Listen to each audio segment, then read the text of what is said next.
Well, Real ID enforcement in airports officially starts tomorrow. So what does all this mean for travelers?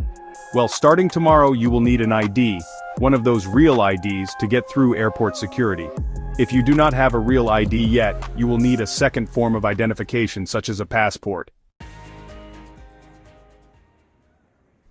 TSA officials tells that 81% of the US population does have their Real IDs.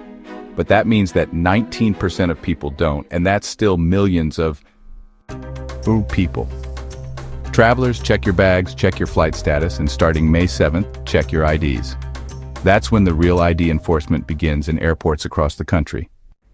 The travelers we spoke with at the Tucson International Airport absolutely had their Real IDs in hand. Yes, they did. Well, I'm old, so I had to renew my license a few years back, and I got it then. I figured that I had to get it, so why not get it early? Went through the Department of Motor Vehicles and had to show a few extra pieces of paper, and it was pretty straightforward. Those extra pieces of paper are what TSA officials say differentiate the Real ID from a non-Real ID driver's license. What a Real ID does is that it provides additional documentation to verify identity. So when you go get your Real ID, you present a birth certificate, a social security card, proof of residency in the state of issuance.